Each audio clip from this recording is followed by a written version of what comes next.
And welcome back to Hannity Tonight. The president's apparent unease with the Catholic Church is rising to the surface yet again. Now, you may remember that he angered bishops in the U.S. last year with his contraceptive mandate. Now, comments that he made earlier this week to students in Northern Ireland are stirring up controversy. Listen closely as the president appears to compare segregation to the Catholic school system. Issues like segregated schools and housing, lack of jobs and opportunity, symbols of history that are a source of pride for some and pain for others, these are not tangential to peace, they are essential to it. If towns remain divided, if Catholics have their schools and buildings and Protestants have theirs, if we can't see ourselves in one another, if fear or resentment are allowed to harden, that encourages division. It discourages cooperation. Well, if Catholics have their schools, that encourages division. Oh, really? Now, moments later, the president seemed to double down on his analogy by referencing the American Civil War. Watch this. Our Civil War was far shorter than the Troubles, but it killed hundreds of thousands of our people. And of course, the legacy of slavery endured for generations. When I was a boy, many cities still had separate drinking fountains and lunch counters and washrooms for blacks and whites. Joining me now with reaction to the president's unusual comparison, best-selling author Ann Coulter. How are you? Fine, thank you. Reaction? I have 3 quick points. One is, what a surprise that Obama is attacking America while he's abroad. Can you imagine Angela Merkel coming here and talking about, you know, what the Germans were doing in the 30s? Point 2, Obama himself spoke at a segregated school, and it's not like you have to go back. Oh, well, he was just a community organizer back then. It was last month he spoke at Morehouse College, an all-black, all-male college, which, by the way, I'm in favor of such colleges. It can be useful to pedantry, to learning things. And point 3, if your mission is to prove that Obama is an even worse president than Jimmy Carter, mission accomplished. Let's talk about immigration. All right, let's take a little trip down history. Now, I don't often quote the New York Times, do I? This better be about immigration. No, this is about Obama. He did an interview with Nicholas Kristof in the New York Times. This is what he said. I was a little Jakarta street kid, he said in a wide-ranging interview in his office. Oh, yeah, he once got in trouble for making faces during Quran study classes in his elementary school, but a president's less likely to stereotype Muslims as fanatics and more likely to be aware of their nationalism if he once studied the Quran with them.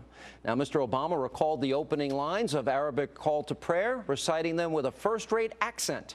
In a remark that seemed delightfully uncalculated, quote, it'll give Alabama voters heart attacks, Mr. Obama described the call to prayer one of the prettiest sounds on earth at sunset. Now, he went to a Muslim school. So is a Muslim school, is that segregated? Does that encourage division?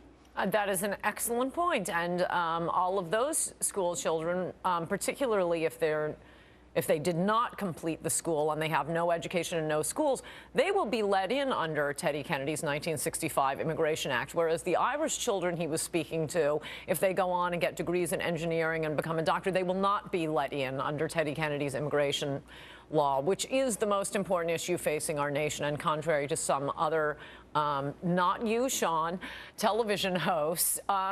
Look, this isn't a done deal now, and I think a lot of people are being led into complacency by some TV hosts saying, oh, yeah, this is going to pass, this is going to become law. John Thune said today, the calls are coming in, and they are all on one side of this issue. And I didn't hear everything my favorite Congressman Steve King said in your prior segment. He has totally been leading the way on this, but I hope it is, and I think people, when they call their senators, should know this, or rather members of the House. We want no House bill, because even if they pass just a fence bill, just an E-Verify bill, it will go into conference with the Senate bill, come out amnesty, and I'm sorry, but idiots like Paul Ryan will vote for it. You add that to 100% of the Democrats, it will pass right now. And, you know, there are a few other, I mean, the sophistry being used, it's strange how whenever Republicans start pushing liberal ideas, they start engaging in liberal argumentation techniques, i.e. lying, coming up with silly arguments. Let's just take de facto amnesty. Well, okay, we have de facto amnesty for murderers in America because thousands of murderers do not get caught every year. Well, do we grant them amnesty? How about people who don't pay their taxes? I'm having a hard time. Are we giving them de facto amnesty? I'm having a hard time understanding. Doesn't America have the right to be a sovereign country and secure its borders? Why is that even controversial, and why don't you do that first? No, absolutely, and it's going to take a while to have it done. As I've said before, a fence isn't that complicated. We've been obliged to build it all this time. The fact that the fence is not being 100% built, that E-Verify is not being put into place, shows that they're absolutely not serious. And the only reason the Democrats want this, the only reason is because it will help them electorally. And this idiot argument that somehow the Hispanics who live here are going to hate Republicans more.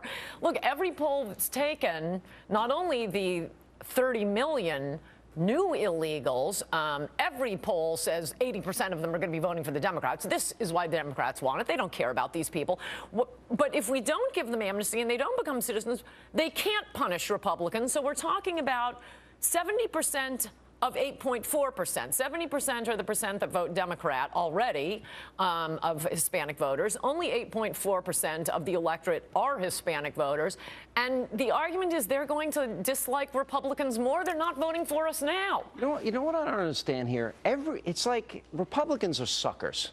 And I don't trust the government. Every time there's a talk of a tax increase and spending cuts, you get the tax increase, never get the spending cuts. You always get the amnesty, never the border control. No, that's right. That's why the patriotic House members' position has got to be, until the Senate is in Republican hands, preferably Rubio-free, sorry, we're not even going to pass a bill that mentions immigration. And you should know that John Boehner secretly wants to pass amnesty because his idiot consultants are telling him, oh, it's going to be a great boon for Republicans having 30 million voters who will never vote for a Republican.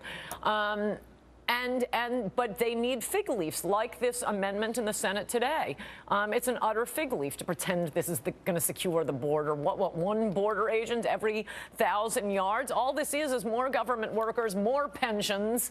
It doesn't shore up the border. It's a fig leaf to allow Republicans who want amnesty but don't want their voters to punish them. Punish them, voters. We do not want this amendment. Good to see you. Coulter. Thank you. Good to be in studio.